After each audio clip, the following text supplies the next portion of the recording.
स्वागत है आपका न्यूज एंड व्यूज में। आपके साथ मैं हूं आदर्श शाह। मेरे साथ में मौजूद है मेरी दो सहयोगी अपर्णा और जिया। तो आइए शुरुआत करते हैं, लेकिन शुरुआत इस वक्त की बड़ी खबर से करेंगे। बड़ी खबर उत्तर प्रदेश से, जहां पर मुख्यमंत्री योगी आदित्यनाथ को जान से मारने की धमकी दी गई है। और इस सिलसिले में लखनऊ के सुशांत गोल्ड सिटी थाने में आईपीसी की धारा 506, 507 और आईटी एक्ट की धारा 66 के तहत मामला दर्ज किया गया है। योगी को धमकी डायल 112 पर दी गई है। बड़ा अपडेट इस वक्त हम आपको दे रहे हैं। उत्तर प्रदेश के सीएम मुख्यमंत्री योगी आदित्यनाथ को जान से मारने की धमकी दी गई है और ये जो प्रदेश की हेल्पलाइन डायल 112 है उस पर ये धमकी दी गई है। अजय दुबे हमारे साथ जुड़ गए हैं। अजय, पूरा अपडेट क्या मिल रहा है इस मामले को लेकर अभी तक?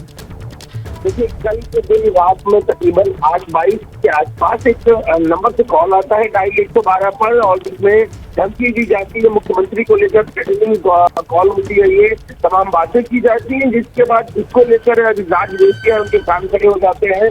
जांच शुरू हो जाती है और जांच में प्राइमरी तौर पर जो निकल के चीजें आ रही है उसमें जो व्हाट्सएप जीपी है उस नंबर से लगी है वो उर्दू में लिखे हुए कुछ कथन है। जांच एजेंसियां तमाम इस मामले को लेकर जो किस कानूनी कार्रवाई है वो शुरू कर चुकी है। जिस धाराओं के तहत ये मामला दर्ज करना है वो हो गए। अब जो आगे का एविडेंस कलेक्शन है उसके ऊपर इस पर काम किया जा रहा है, लेकिन ये लगातार हो रहा है। लगभग पिछले एक महीने में ये लगभग दूसरा मामला है जिसमें इस तरीके की धमकी की बात मुख्यमंत्री को लेकर आई, जिसको लेकर विधान एजेंसियां उनके काम करें। जी अजय, आप नजर बनाकर रखिए, लगातार अपडेट आगे भी आपसे लेते रहेंगे। अजय दुबे हमारे सहयोगी पूरी जानकारी दे रहे थे। उत्तर प्रदेश के मुख्यमंत्री योगी आदित्यनाथ को जान से मारने की धमकी दी गई है और लगातार बहुत तेजी के साथ इस पूरे मामले में जांच आगे बढ़ाई जा रही है। हर अपडेट आप तक पहुंचाते रहेंगे।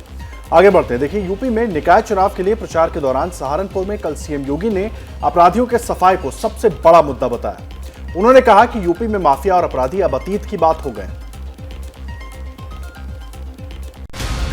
यूपी में कल सीएम योगी ने निकाय चुनावों के लिए एक के बाद एक ताबड़तोड़ रैलियां कर 2024 का नैरेटिव सेट कर दिया है। साफ है, यूपी में अपराधियों की कमर तोड़ने को वो चुनावी मुद्दा बना रहे हैं। आज यूपी नो कर्फ्यू, नो दंगा, यूपी में सब और चंगा।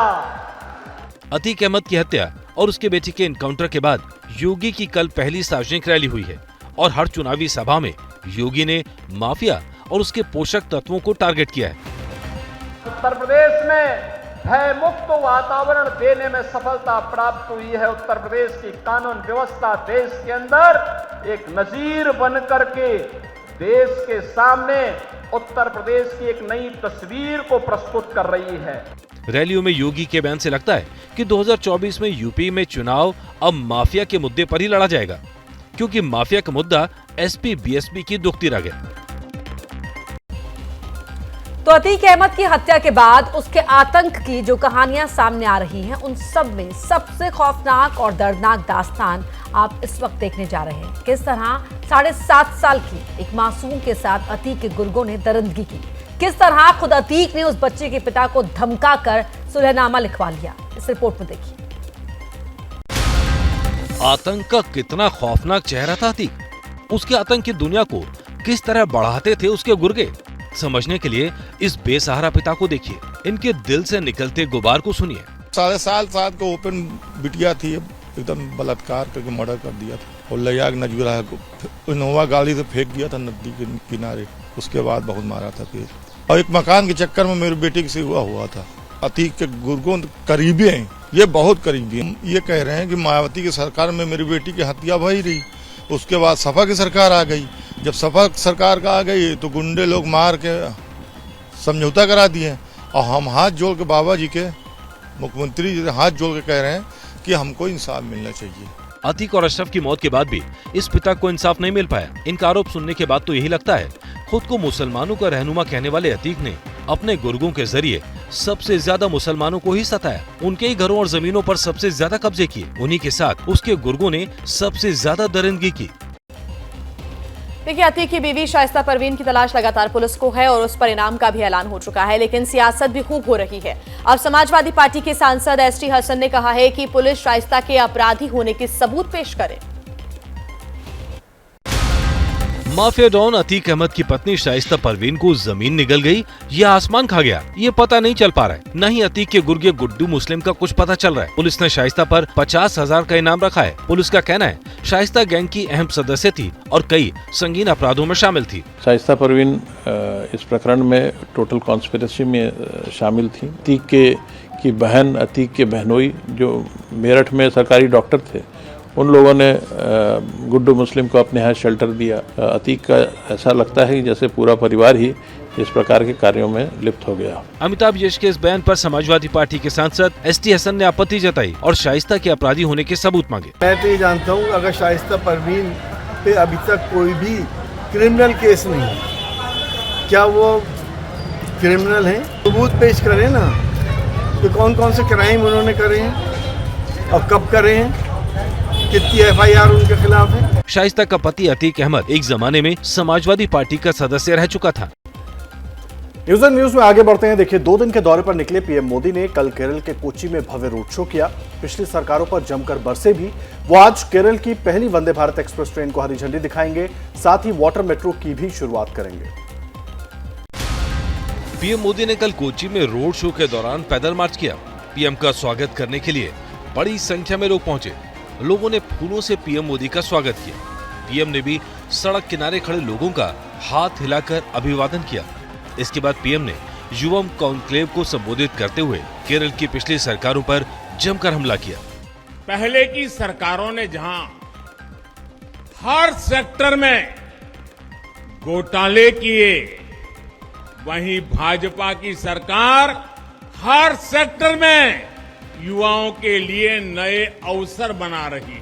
इस मौके पर पूर्व सीएम और कांग्रेस नेता ए.के. एंटनी के बेटे अनिल एंटनी भी शामिल थे।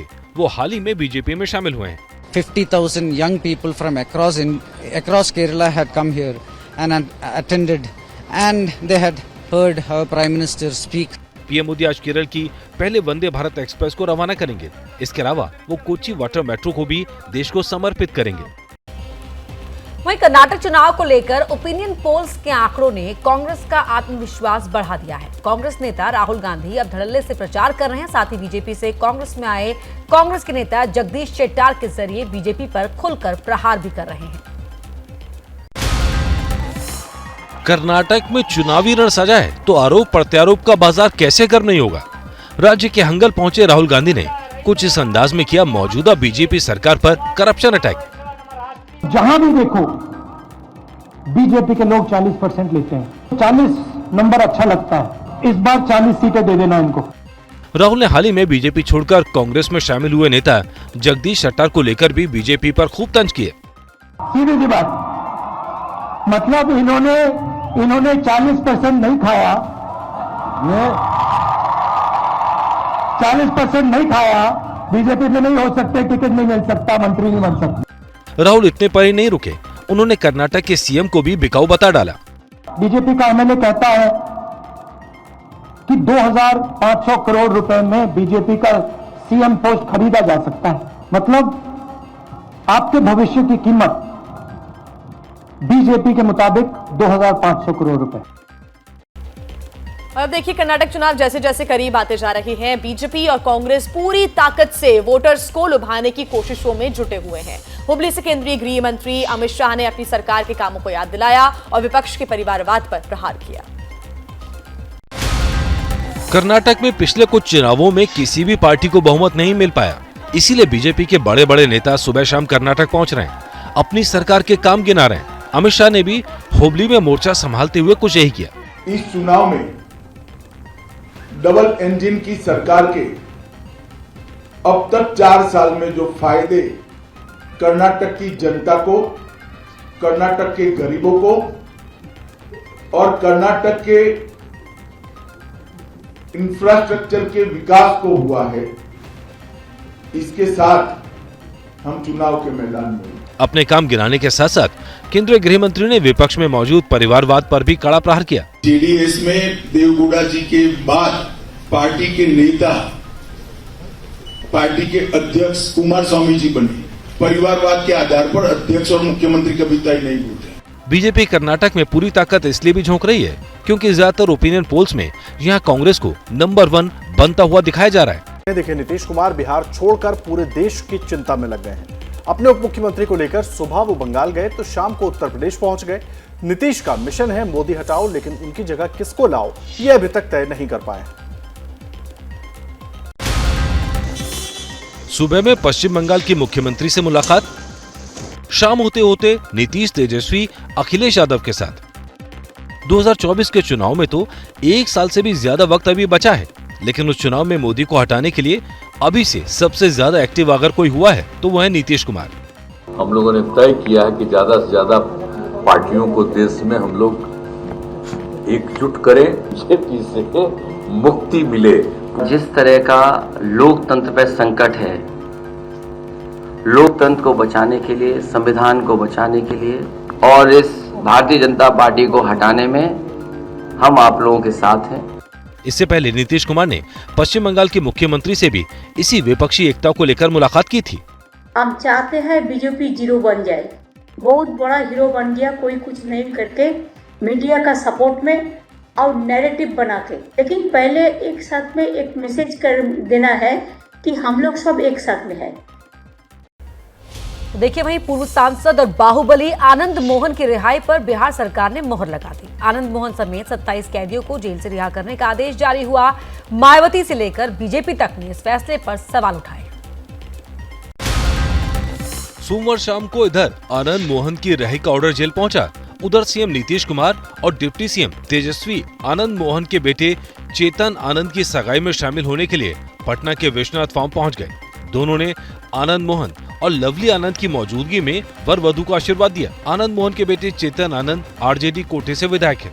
बेटी की सगाई के लिए आनंद मोहन 15 दिन की पैरोल पर बाहर थे, जिसकी मियाद आज खत्म हो रही है, लेकिन जेल लौटने से पहले ही इनकी रिहाई का आदेश आ गया। नीतीश सरकार का ये निर्णय तो ये साफ झलकता है कि राजद के दबाव में लिया गया निर्णय है। आनंद मोहन की रिहाई को 2024 के लोकसभा चुनाव से पहले राजपूत वोटरों को साधने की कोशिश के तौर पर देखा जा रहा है। 27 लोगों को रिहा करने का जो फैसला सरकार के द्वारा लिया गया है वो कानून के हिसाब से है। नीतीश कुमार जी के नेतृत्व में चल रही सरकार की नीति है न किसी को फंसाना न किसी को बचाना। आनंद मोहन गोपालगंज के तत्कालीन डीएम जी कृष्णैया की हत्या के मामले में उम्र कैद की सजा पूरी कर चुके हैं, लेकिन अब सरकार ने जेल मैनुअल में ही बदलाव कर आनंद मोहन की रिहाई का रास्ता साफ कर दिया। और आइए न्यूज एंड व्यूज में अब बात एक हादसे की। महाराष्ट्र के पुणे में सतारा हाईवे पर बड़ा हादसा हुआ है। एक बेकाबू ट्रक ने पेट्रोल पंप पर टक्कर मार दी, जिससे पेट्रोल पंप मशीन उखड़ गई। मशीन के साथ ही ट्रक ने एक कार को भी टक्कर मारी। तस्वीरें हम आपको बता रही हैं, पुणे सतारा हाईवे की तस्वीरें ये हैं, जहां पर एक ट्रक ने पेट्रोल पंप के अंदर घुसकर एक पेट्रोल पंप की मशीन में टक्कर मार दी। आगे खड़ी कार पे भी ये टक्कर हुई है। तस्वीरें सीसीटीवी फुटेज आप देख रहे हैं। न्यूज एंड व्यूज में आगे बढ़ते हैं और बात इस वक्त बड़ी खबर की। देखिए, अतीक के दफ्तर में मिले खून के धब्बों की जांच लगातार जारी है। 2 से 3 दिनों में आ सकती है एफएसएल की रिपोर्ट। खून के धब्बे और खून लगे हुए कपड़े को लेकर तरह तरह की चर्चाएं हो रही हैं। शक ये भी जताया जा रहा है कि उमेशपाल शूटआउट केस के किसी फरार आरोपी ने यहां खुदकुशी की कोशिश की है। यह बड़ा अपडेट इस वक्त हम आपको दे रहे हैं। मोहम्मद मोइन हमारे साथ जुड़ गए। मोइन, पूरा अपडेट क्या मिल रहा है? क्योंकि जब से अतीक के इस दफ्तर में खून होने की सूचना मिली थी, तब से तमाम कयास लगाए जा रहे हैं, लेकिन अभी तक कुछ निकल कर नहीं आया। देखिए, अतीक अहमद के दफ्तर में कल खून सने हुए कुछ कपड़े मिले थे, खून लगा हुआ एक चाकू मिला था, इसके साथ जमीन पर कुछ खून के धब्बे पाए गए थे। इस पर पुलिस ने वहां तलाशी ली थी। दफ्तर में और कोई क्लू नहीं मिला था। इसके बाद वहां पर एफएसएल की टीम बुलाई गई थी, सैंपल लिया था उसने, और जो एफएसएल की रिपोर्ट है वो 2 से 3 दिनों में आने की उम्मीद जताई जा रही है। उसके बाद राज खुल सकता है। लेकिन जो चर्चाएं हैं शहर में, उसमें तरह तरह की चर्चाएं हैं। चर्चा एक ये भी है कि उमेशपाल शूटआउट केस में कोई जो वांछित आरोपी हो या तो दूसरा नामजद आरोपी हो, उनमें से कोई वहां पर पहुंचा हो और उसने खुदकुशी की कोशिश की हुई हो। हालांकि पुलिस ने अभी इस बात को कबूला नहीं है, लेकिन उसने इस आशंका से इनकार भी नहीं किया है। जो पुलिस के अफसर हैं, उनका साफ तौर पर कहना है कि इस मामले में हम हर संभावनाओं पर काम कर रहे हैं, हर एंगल पर पड़ताल की जा रही है, और जब जांच पूरी हो जाएगी उसके बाद जो जानकारी है वो मीडिया को साझा की जाएगी। और अब उम्मीदें फॉरेंसिक रिपोर्ट पर टिकी हुई है। जब रिपोर्ट सामने आएगी तो तस्वीर साफ हो पाएगी। बहुत शुक्रिया मोहम्मद मोइन आपका इस पूरी जानकारी के लिए। बीजेपी सांसद ब्रजभूषण शरण सिंह के खिलाफ एफआईआर दर्ज करने की मांग पर दिल्ली में पहलवानों का धरना लगातार तीसरे दिन जारी है। बीती रात भी बजरंग पुनिया, साक्षी मलिक, संगीत और विनेश समेत कई पहलवानों ने जंतर मंतर पर रात गुजारी। पहलवानों के समर्थन में अब सियासी दल उतरने लगे हैं। खबर है कि हरियाणा के पूर्व मुख्यमंत्री और कांग्रेस के नेता भूपेंद्र हुड्डा जंतर मंतर पहुंचेंगे। राहुल गांधी के भी जंतर मंतर पहुंचने के कयास लगाए जा रहे हैं। कल भारतीय महिला कांग्रेस की अध्यक्ष नेटा डिसूजा, आम आदमी पार्टी राज्यसभा सांसद सुशील गुप्ता और AIDWA की महिला सदस्यों ने पहलवानों से मिलकर समर्थन दिया था। नहीं, आप नहीं बैठो, कोई दिक्कत ना, वो तो हम आपकी मजबूरी समझ गए, आप अपने घर से लगवा दो। दिल्ली के जंतर मंतर पर धरना दे रहे इन मशहूर पहलवानों से कल शाम स्पोर्ट्स अथॉरिटी ऑफ इंडिया के प्रतिनिधि बात करने आए, लेकिन फिलहाल कोई रास्ता नहीं निकला है। ये पहलवान भारतीय कुश्ती संघ के अध्यक्ष बृजभूषण शरण सिंह के खिलाफ धरने पर बैठे हैं। 12 लड़कियों ने वहाँ जाके बयान दिए थे और अभी जो सोर्सेज के थ्रू आ रहा है वो ये आ रहा है कि क्लीन चिट मिल गई है और लड़कियों ने कोई ऐसे बयान नहीं दिए।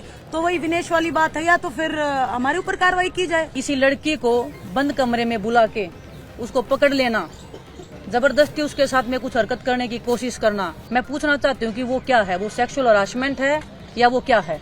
इस बीच इन महिला पहलवानों ने बृजभूषण शरण सिंह के खिलाफ सुप्रीम कोर्ट में याचिका दाखिल की। आज इनके वकील चीफ जस्टिस के सामने जल्द सुनवाई की मांग करने वाले हैं। मामले में फिर से विवाद बढ़ता देख खेल मंत्रालय ने कुश्ती संघ के चुनाव पर रोक लगा दी है। ये चुनाव अगले महीने ही होने थे। पहलवानों ने इससे पहले जनवरी 2023 में भी जंतर मंतर पर धरना दिया था। और जंतर मंतर से ही हमारे सहयोगी मेघा उपाध्याय हमारे साथ लाइव जुड़ रही हैं। मेघा, दूसरी रात भी जंतर मंतर पर पहलवानों ने गुजारी है। लगातार वो अपनी मांगों पर अड़े हुए हैं और अब तो उनके समर्थन के लिए सियासी दल के प्रतिनिधि भी पहुंच रहे हैं। जी हाँ, बिल्कुल अपर्णा, देखिए मैं आपको तस्वीरें जंतर मंतर से दिखाती हूँ। ठीक मेरे पीछे आप देखिए तो इस वक्त भी आपको नजर आएगा कि सामने कुछ पहलवान बैठे हुए। सुबह का वक्त है, पहलवानों ने 9 बजे तक मौन धारण करने की बात कही है कि 9 बजे तक वो किसी से बातचीत नहीं करेंगे, कोई बयान नहीं देंगे। लेकिन तस्वीरें आपको साफ तौर पर नजर आएगी। यहीं पर अब से कुछ देर पहले रात को सोया, जितने भी पहलवान थे वो यहीं पर सोए थे, रात भर यहीं पर थे और आज दूसरी रात है। धरने की मैं बात करूँ तो आज धरने की तीसरा दिन है, लेकिन रात तो दूसरी है। और पहलवानों ने पहला दिन ही इस बात का ऐलान कर दिया था कि जब तक उन्हें न्याय नहीं मिलता, जिस बात को लेकर के वो यहाँ पहुँचे हैं, इससे पहले भी जनवरी में पहुँचे थे, लेकिन न्याय नहीं मिला था। उनका कहना था कमेटी तो बनाई गई, लेकिन कमेटी की ओर से कुछ भी उनको सौंपा नहीं गया, कोई संज्ञान नहीं लिया गया उनकी बातों पे। उसके बाद यहाँ पर वो सीपी में भी पहुँचे रिपोर्ट लिखाने, लेकिन उस पर भी उनका ऐसा कहना है कि रिपोर्ट नहीं लिखी गई, जिसके बाद जंतर मंतर में लगातार 3 दिनों से वो बने हुए हैं। कई विपक्षी पार्टी के नेता भी पहुंचे और कई पहुंचने के कई लोगों के कयास लगाए जा रहे। कहना है कि पंजाब के पूर्व मुख्यमंत्री, बिल्कुल आप नजर बना के रखिएगा, आज क्योंकि तीसरा दिन है। 2 रात इन पहलवानों ने जंतर मंतर पर गुजारी है और यही मांग है कि जब तक कार्रवाई नहीं होगी ये धरने से उठेंगे नहीं। बहुत शुक्रिया तमाम जानकारी के लिए। इस वक्त एक और बड़ी खबर आपको बता दें, पीएफआई के खिलाफ एनआईए का एक बहुत बड़ा एक्शन हो रहा है। यूपी बिहार समेत कई राज्यों में 17 जगहों पर एनआईए की छापेमारी चल रही है। बिहार में दरभंगा के उर्दू बाजार में भी छापा पड़ा है। यूपी बिहार समेत कई राज्य ऐसे हैं जहां पे इस वक्त एनआईए की टीम पहुंची है और छापामार कार्रवाई कर रही है। 17 जगहों पर एनआईए की टीम पहुंची है। पीएफआई के खिलाफ एनआईए का ये बड़ा एक्शन इस वक्त देखने को मिल रहा है। आगे बढ़ते हैं। देखिए, अलगाववादी नेता अमृतपाल तो सलाखों के पीछे पहुंच गया, लेकिन अब उसकी गिरफ्तारी का क्रेडिट लेने की होड़ लग गई है। आम आदमी पार्टी इसे सिर्फ और सिर्फ अपनी सफलता बताने में जुट गई है। पूरी खबर देखिए इस रिपोर्ट में। पुलिस की हिरासत में अलगाववादी नेता अमृतपाल की इन तस्वीरों के पीछे किसकी सफलता है? क्या अमृतपाल की गिरफ्तारी में सिर्फ पंजाब पुलिस का हाथ था या फिर खुफिया सूत्र केंद्र के थे जिसने उस पर लगातार नजर बनाए रखी? पंजाब की भगवंत मान सरकार पूरा क्रेडिट सिर्फ और सिर्फ अपने आप को देने में जुटी है। हमारे माननीय मुख्यमंत्री सर भगवंत सिंह मान जी लगातार इस जो घटनाक्रम हुआ था अजनाला वाला, जो भी कुछ अमृतपाल इशू था, उसको लेके बिल्कुल लगातार इस पर नजर रखी हुई थी। अमन शांति मतलब बरतते हुए इसको पकड़ा गया। ये बहुत बड़ी प्राप्ति जो है वो सरकार की है। पंजाब सरकार के मंत्री ने अमृतपाल की गिरफ्तारी में केंद्र की भूमिका को भी सिरे से नकार दिया। ऑपरेशन पंजाब पुलिस का था, पंजाब पुलिस का बिल्कुल सक्सेसफुल ऑपरेशन था। केंद्रीय एजेंसी ने अपनी टीमें जरूर भेजी थी, पर लेकिन जो ऑपरेशन था वो पंजाब पुलिस ने अपने आप किया और बड़े अच्छे ढंग से किया। अमृतपाल की गिरफ्तारी को लेकर क्रेडिट की लड़ाई इसलिए भी तेज है क्योंकि जालंधर में लोकसभा के उपचुनाव बेहद नजदीक है और आम आदमी पार्टी फायदा उठाने से चूकना नहीं चाहती। और अब बात जम्मू कश्मीर की, जहां आतंकियों ने एक बार फिर टारगेट किलिंग की कोशिश की है। दहशतगर्दों ने इस बार अनंतनाग में एक दुकानदार को निशाना बनाया। ये घटना रात 9 बजे के करीब की है। बिजबेहरा के मरहमा इलाके में 31 साल के अकीब अहमद डार अपनी दुकान बंद कर वापस घर लौट रहे थे। उसी दौरान घात लगाकर इन पर फायरिंग की गई। अकीब को फौरन अस्पताल ले जाया गया, जहां उनकी हालत स्थिर बताई जा रही है। अभी तक किसी संगठन ने वारदात की जिम्मेदारी नहीं ली है।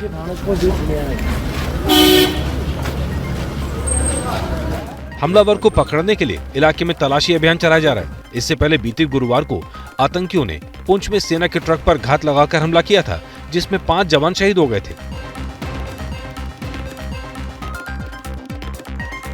पुंछ में सेना के जवानों पर हुए इस कायराना हमले को लेकर घाटी में भारी गुस्सा है। कल शाम पुंछ में बड़ी संख्या में लोगों ने सड़क पर उतरकर इस गुस्से का इजहार किया।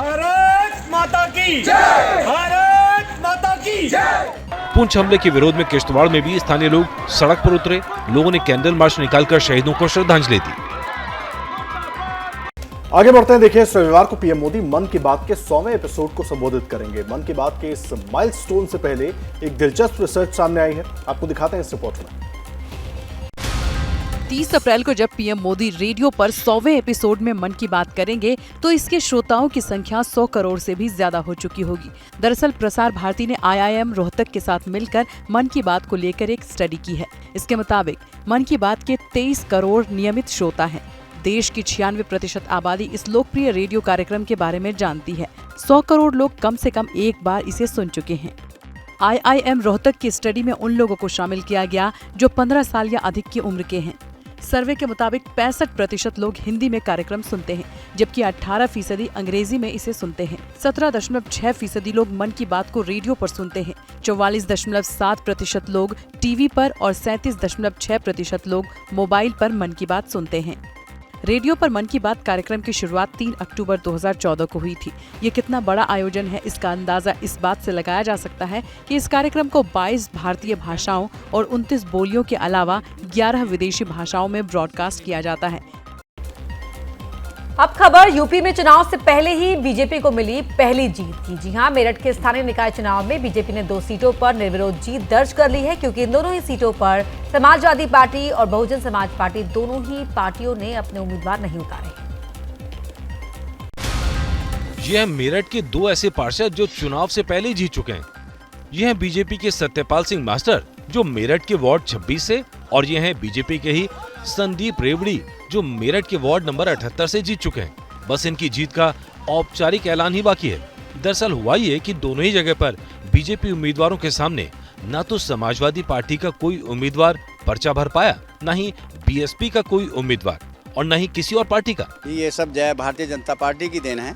जो भारतीय जनता पार्टी में मैं 40 साल से जो है कार्य कर रहा था, उस भारतीय जनता पार्टी ने जो है मुझे ये शोभा दिया है, और उन्हीं का मेहरबानी है जो मैं निर्विरोध चुना गया।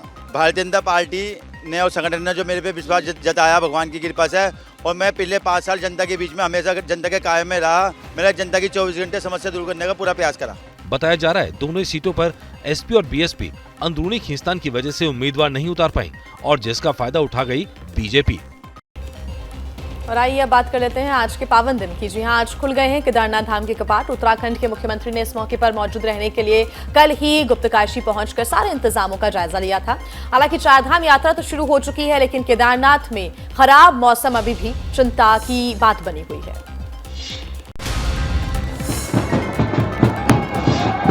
कुछ इस अंदाज में खुल गए 11वें ज्योतिर्लिंग बाबा केदार के कपाट। केदारनाथ के कपाट खुलने के मौके पर मौजूद रहे उत्तराखंड के मुख्यमंत्री पुष्कर सिंह धामी।